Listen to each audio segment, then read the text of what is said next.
hello Philippines, hello world! Welcome back to our YouTube channel, and this is me, Lovely Seafarer Vlogs. At ayan nga po ang mga kabaron, mga kasis Mars, ayan, mga kachismisan. So ayan nga po, for today's video tayo nga po ay magpapak ng ating luggage. So sa video na ito, magkakaroon po tayo ngayon ng idea kung ano nga po yung ating mga dadalhin, lalo na sa ating mga first timer, okay? So I hope you like this video, and please subscribe to our YouTube channel, and then follow my Facebook page, okay? Thank you so much, please watch! So before we start, kailangan muna itanong nyo sa inyong company or sa agency ninyo kung ilang bagahe ang nakalagay or ilang bagahe, I mean yung maleta, ilang luggage, okay?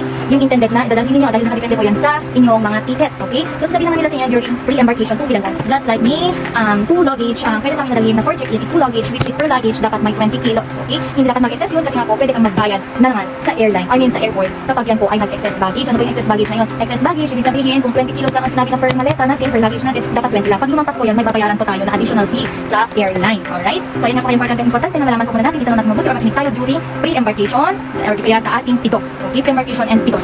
And then ayun nga po, so suot na suot ko ito, kailangan nyo magdala ng inyong mga jacket dahil nga po taglamig na, dahil ako talagang taglamig, winter na winter. So kailangan alamin nyo kung ano na ang temperature, ang climate doon before kayo mag-embark. Kung mainit o malamig, kailangan magdala ng mga pangtaglamig ninyo, yun ang targeting ninyo. Pero kung mainit, alam mo magdala ka ng ganito kakapal. So pwede naman magdala ka ng jacket in case na bukas ka, meron ka din naman gagawin yung mga pang-jacket mo. In case na malamig, dala ka ng pang-winter mo. So ayan, kailangan dinala ang bonnet. Okay, dala ko ng bonnet ko, ayan, bonnet. Tapos sa mga nagtatanong pala, kung gusto nyo ng socks na yung pang ano, socks na pang winter talaga ito. Ayan, maganda ito yung mga socks na pang thermal, pang winter, thermal socks po ito. Ibig sabihin yan, sa loob, okay, sa loob yan is mainit. Once not natin mainit po yan. And tapos dala lang ako ng ano, pang lip balm ko. Konti-konti na lang, yan ang mga pang makeup nyo na. Kayo na bahala dyan kung ano yung dadalhin nyo sa mga pang beauty products ninyo, pang kilay, pang lipstick, kung ano ang ipapahid sa mga bahala na po kayo doon. Basta yun, pang half plus, okay? So ito nga po ang pang malakas na pang half plus na talagang ginagamit ko. Para magkaroon kayo ng idea, okay, ayan. So, meron dito sa Shopee, pwede mag-Shopee yan, Creations, pang half plus. Pang half the effect siya, nakaka-blast, pang relieve talaga siya ng pain. Then, napakabango. Bumili talaga ako nito kasi may hiluin talaga ako. So, bumili ako ng ganyan. And then ako nga, bumili pala ako ng ganito mga madam. So, sabi ko sa inyo, madami talaga kayo ikalala na ako. Hindi ko alam kung ako lang ito, pero ito, binibigyan ko lang kayo ng idea. Depende talaga sa inyo kung ano yung mga dadalhin ninyo, okay? So, dapat mag-lista kayo. Before kayo bumili, huwag malapit-lapit na, pwede lang, bumili na kayo. Basta sure na meron na kayong alis. Okay, may joining date na kayo. So, yung bumili pala ako ng ano, ng para sa buhok. Kasi nga po talaga nagdadry yung buhok ko, di ba? So, ito, actually, nakatipid ako. So, ito, nasa 100 na siya. Ay, hindi ako nagkamali, parang 98 na or 120, parang ganun. Okay, basta check nyo na lang siya. Ito siya, Ashley Hair Serum. Ayan siya. Ashley Hair Serum. Pwede nyo siya i-search sa Shopee. Super sulit na sulit dahil 120 ml na siya. Matagal-tagal yun ang gamitan ko. Okay? Bumili lang ako niyan ng dalawa. Huwag kayo ba sila? Dalawa lang. Kaya sa oras, nagdala din ako na kailangan natin to, cotton buds. Huwag nang kalimutan cotton buds ha. Maglinis-linis ang ating mga tenga. Kasi ako, pag tayo nag-duty, hindi pwedeng nakaganyan lang. Hindi pwedeng nakalugal. So, kailangan talaga dyan is nakakusot. So, pag nakakusot tayo niyan, nakikita yung ating mga tenga para malinis. Okay? Yan. Dala lang ako dyan ng 5. Tapos, ayun nga po pala. Nagdala nga po pala ako ng gel. So, bring your own cosmetics. Kung ano yung mga pang-skincare ninyo, bring your own skincare products. Okay?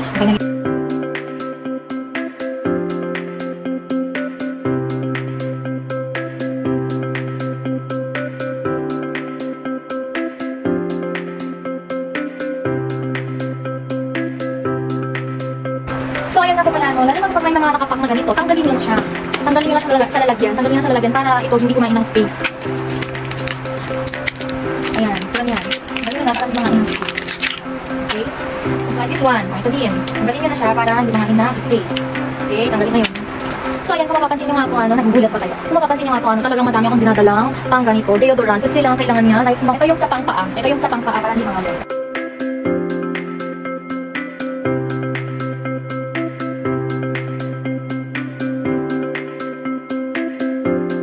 This one, natin dito. Plus. Okay, imbes na salon pass, magamit ako ng ginger. Yung ginger na pang pikit, di ba? Meron salon pass, so may alam niyo. So ito siya is ginger na plaster, and then meron din ako pang chili na plaster. Ayan siya.